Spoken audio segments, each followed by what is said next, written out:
Les nouvelles qui nous parviennent ne sont pas bonnes. Au Sénégal, ça se brûle.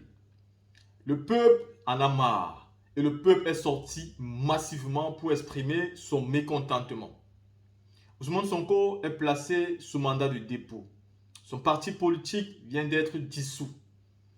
Que reproche-t-on à ce monsieur? Macky Sall est en train de nous montrer exactement ce que c'est que la Ouattari. Il a copié toutes les habitudes de son meilleur ami et il est en train de les mettre en pratique aujourd'hui au Sénégal. Le pire, c'est quoi? C'est que Macky Sall a décidé de couper le Sénégal et les Sénégalais du monde entier. Voilà pourquoi vous êtes là, vous ne voyez aucune image. Il faut juste que nous ayons des sources qui vont nous appeler pour nous dire ce qui se passe au Sénégal est la catastrophe et qui se démerdent d'une manière ou d'une autre pour nous envoyer quelques photos. Les images, il est impossible d'avoir des vidéos parce que Macky Sall a décidé, avec la complicité des réseaux de téléphonie mobile du Sénégal, de couper tous les Sénégalais du reste du monde. Et donc, ce qui se passe aujourd'hui au Sénégal, nous ne pouvons pas les avoir. Vous ne pouvez pas les avoir, mais nous devons dénoncer. Nous sommes concentrés sur ce qui se passe au Burkina Faso grâce au capitaine Traoré. Nous sommes concentrés aussi au Niger, mais nous ne devons pas oublier le Sénégal parce que les Sénégalais ont plus que jamais besoin de nos voix. Ce qui se passe là-bas doit être dénoncé par tous les panafricains, par tous les patriotes sénégalais qui se trouvent, peu importe l'endroit, dans ce monde-là. Macky Sall a coupé la connexion, je répète encore, il a coupé l'Internet. Il est en train de dissoudre le parti du président Ousmane Sonko, le PASTEF. Il a mis Ousmane Sonko sous mandat de dépôt. Il est donc en train de finir avec la véritable opposition parce que le seul opposant vraiment reconnu par le peuple sénégalais, c'est Ousmane Sonko. Lui, il ne mâche pas ses mots. Il dit directement à Macky Sall ce qui passe par la tête, sans contourner, sans des zigzags. Et ça, les dictateurs n'aiment pas ça. Ils n'aiment pas des grands bavards. Et pourtant, c'est la jeunesse aujourd'hui qui nous démontre à suffisance qu'elle est prête, déterminée à changer le rapport de force avec l'Occident. Nous avons vu le capitaine Ibrahim Traoré. Nous avons vu Assimi Goïta. Nous voyons aujourd'hui Ousmane Sonko au Sénégal. Imaginez-vous s'il devient président de la République du Sénégal. Imaginez-vous ce qui va se passer. Ce que tous ces gens ne veulent pas voir arriver, ce qu'ils sont en train de redouter le plus, peut arriver, mais il faut que notre soutien soit donné à ce peuple-là qui en a le plus besoin actuellement. Ousmane Sonko a passé un message qui est clair. Il a dit via sa page Facebook à tous les Sénégalais du monde entier. Il les a dit, si maintenant qu'on m'a arrêté, vous ne faites pas quelque chose, je serai obligé de me soumettre et de laisser la volonté de Dieu s'accomplir. Car j'ai déjà fait pour moi. C'est à cause de ce peuple que je me suis levé. C'est à cause de ce peuple que je suis debout. Aujourd'hui, on veut me réduire au silence. On veut m'envoyer dans les geôles. On veut me détruire. On veut en finir avec moi. Mais si vous ne faites rien, alors je vais aussi accepter que je dois me soumettre à la volonté du Tout-Puissant. La team, je vais vous laisser ici écouter le discours récent. Je vais vous dire le discours aujourd'hui de Ousmane Sonko. bañ naa dootuñu nangu kenn jaay nu réew mi bañ naa déet réew mi bañ naa déedéet dootuñu fi nangu buumu jaam réew mi bañ naa dootuñu nangu kenn noot ñu réew mi bañ naa déet réew mi bañ naa déedéet dootuñu fi nangu buumu jaam réew mi bañ naa dootuñu nangu kenn jaay nu réew mi bañ naa déet réew mi bañ naa déedéet dootuñu fi nangu buumu jaam réew mi bañ naa dootuñu nangu kenn noot ñu réew mi bañ naa déet réew mi bañ naa déedéet dootuñu fi nangu buumu jaam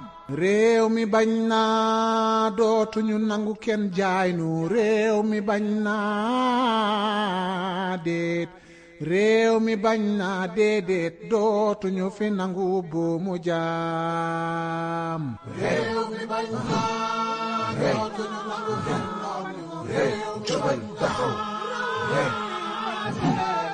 réew mi bañ naa déedéet dootuñu fi nangu buumu jaam réew mi bañ naa dootuñu nangu kenn jaay nu réew mi bañ naa déet réew mi bañ naa déedéet dootuñu fi nangu buumu jaam réew mi bañ naa dootuñu nangu kenn noot ñu réew mi bañ naa déedéet réew mi bañ naa déedéet dootuñu fi nangu buumu jaam réew mi bañ naa dootuñu nangu kenn jaay nu réew mi bañ naa déet réew mi bañ naa déedéet dootuñu fi nangu buumu jaam réew mi bañ naa dootuñu nangu kenn noot ñu réew mi bañ rek ngeen ni fëgg dënn naan gëm nañu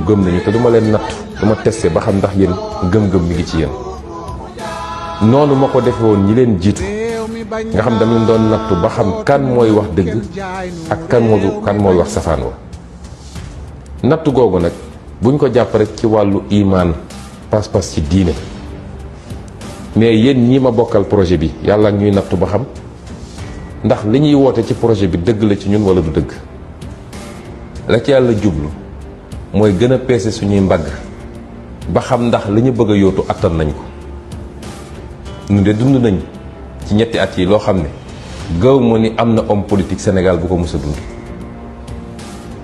waaye nous sommes toujours debout parce que suñu lépp dañ koo dénk suñu borom dañoo am gëm-gëm te yàlla daf ñoo sant muñ ku yàgg muñ rek dëgg feeñ nañu gën a dëgër gën a takk suñu ndigg ak sénégalais bu mu doon même boo nekkul membre Pastef waaye rek nga bëgg réew mi te bañ injustice yii ñuy def ni waroo ko nangu ndax tam dinañu seetaan loo xam ne tôt ou tard bu ñu amee lu ñu bëgg ba ci opposition bi nag ñi ma ko bokkal mu leer ni Macky Sall bu amee li mu bëgg ci Ousmane Sonko dina jafe trop mu am leneen lu ko të ndax loolu la yàlla dogal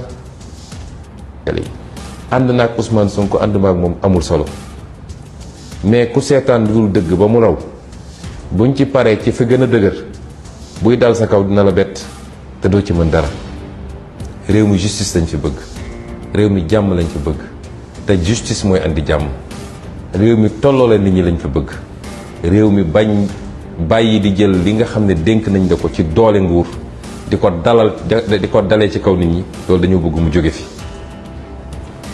jeunesse bi ci yéen lay doore lu ne ñu ngi koy def nag pour détourner leen façon parade bu nekk ñu ngi ut façon influenceur bu ne pour yaakaar ni mën na leen détourner yéen jeunesse bi waaye gëm naa ni yéen am ngeen conscience ni seen avenir ngeen di jouer du jëmm Ousmane Sonko man nu mu tuuti tuuti li ma waroon am ci àdduna am naa ko te doylu naa ci waaye seen avenir nous sommes à 8 mois juróom-ñetti weer pour ñu jël réew mi yor ko ci yorin boo xam ne kenn ku nekk ci yéen dina ne man de xalaatu ma woon ni lii Afrique fii dinañ fi yoree nii réew te musuma leen wax lu dañ nag lu ma leen mës a wax gis ngeen ko kon su ma leen ne lii dinañ ko def ngeen war maa gëm ndax gisuma lu ma ko jaral ci àdduna man alal taxumaa daw tur taxumaa daw daraja taxumaa daw waaye liggéey ngir yàlla rek lay doon sama satisfaction mooy liggéey ba Sénégalais yëpp ne waaw góor ma dellu toog fi ma toog keneen toog continuer liggéey bi waaye du dara lu ma ci wut ci alal wala yu demee loolu bàyyi nañ ko yenn politiciens yi kon c'est pas le moment de baisser les bras yow ndaw sama jeune ak foo munti nekk muy artiste bi muy artisan bi muy keneen ak keneen étudiant bi élève bi képp ku munti doon transporteur bi baykat bi nappkat bi yow sama ndawu réew dama la tàllal sama loxo ne la dama bëgg ñu jaayante ci defar réew mi pas jaayante ci sànnil naa ko carte rek waaye ñu jaayante ci defar réew mi définitivement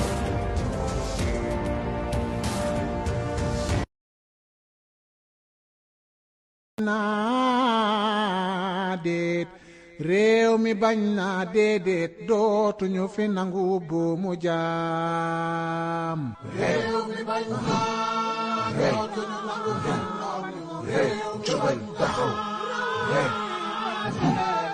réew mi bañ naa réew mi bañ na